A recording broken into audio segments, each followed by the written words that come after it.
환경라디오, 환경책 낭독, 6도의 멸종. 들어가기 전에 기후변화를 읽는 암호들.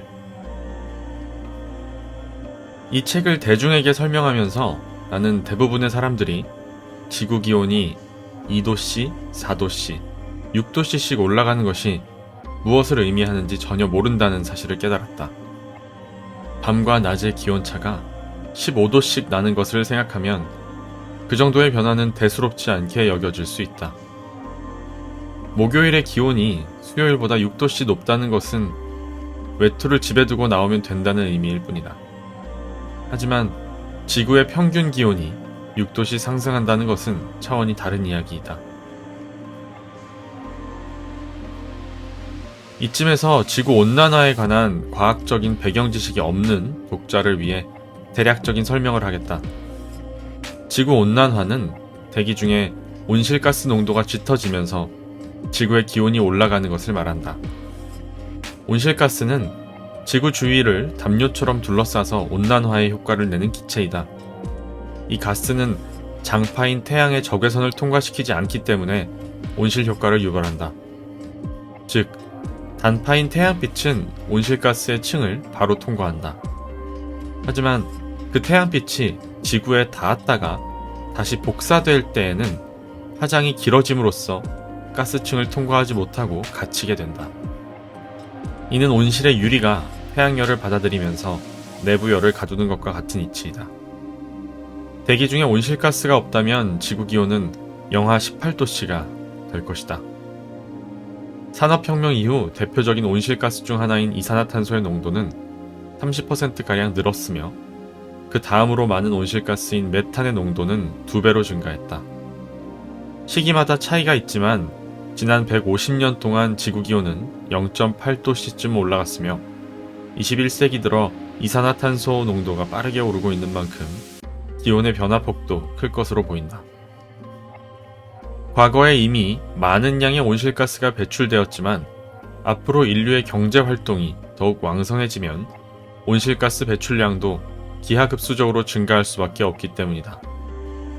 배출량을 감축한다면 지속적인 기온 상승은 피할 수 있는데 이것이 내가 여기서 중점적으로 보여주려는 바이다. 나는 오늘날 과학자들이 하는 예측이 미래에 어떤 의미를 띨지 추정해 보아야 했다.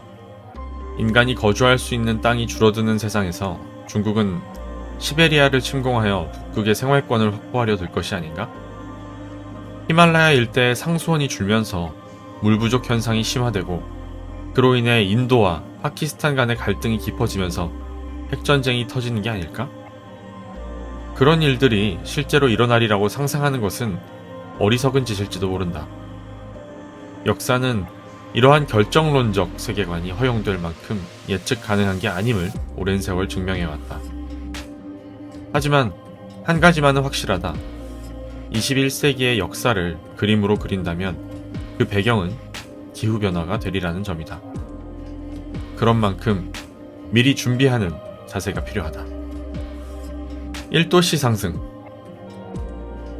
킬리만자로의 빙하와 목마른 아프리카. 톰슨 연구팀은 킬리만자로의 빙하 3곳에 구멍을 뚫었다. 그리고 2002년 10월 이들은 지난 세기에 산의 얼음 가운데 80%가 녹았다고 발표했다. 남은 얼음도 2015년에서 2020년 사이에 다 사라질 것이라고 한다. 이 소식은 국제뉴스의 헤드라인을 장식했다. 그도 인정하듯이 그의 예측은 복잡한 컴퓨터 모델링이나 선진 기술을 활용한 것이 아니었다. 1912년에는 이 산의 얼음 면적이 12.1제곱킬로미터 정도였습니다. 그가 CNN 기자들에게 했던 말이다. 우리가 2000년 2월에 사진을 찍어보니 2.2제곱킬로미터로 줄었더군요. 그 구역을 살펴보면 진행 과정이 일관적입니다. 그러니 앞으로 어떨지는 쉽게 예상할 수 있지요. 2015년쯤이면 킬리만자로의 얼음은 다 사라져버릴 겁니다. 사하라 사막 속에 숨어있는 강. 프린스턴 연구팀의 결론은 온난화가 심화되면 가뭄 피해를 입을 지역이 점층적으로 늘어날 것이라는 전 지구 차원의 연구들과 궤를 같이 한다. 가장 광범위한 지역을 대상으로 연구를 수행한 경우로는 영국 기상청 산하 헤들리 센터의 엘리너 버커 연구팀의 것이 있다. 그들은 21세기의 가뭄 정도를 예측하기 위해 화머 가뭄 지수라는 방법을 사용했다. 그 결과는 심각했다. 2100년에는 가뭄 발생 건수가 지금의 2배에 이르며 지표면에서의 극심한 가뭄은 3%에서 30%로 늘어날 것이라고 한다. 달리 말하면 지구 땅덩이의 3분의 1에서 물이 증발함에 따라 인간의 거주 가능 지역이 줄어든다는 의미이다. 이런 수치는 2100년까지 지구 기온이 1도씨 이상 상승하는 것을 전제로 계산한 결과이다. 그런데 여기서 기온 상승에 따라 세상이 어떤 방향으로 변해갈지 그 단초를 읽을 수 있다. 그럴듯한 변화의 방향을 보여주고 있기도 하다. 지표면이 더워지면 수분 증발 속도가 빨라지기 때문에 건조해진다.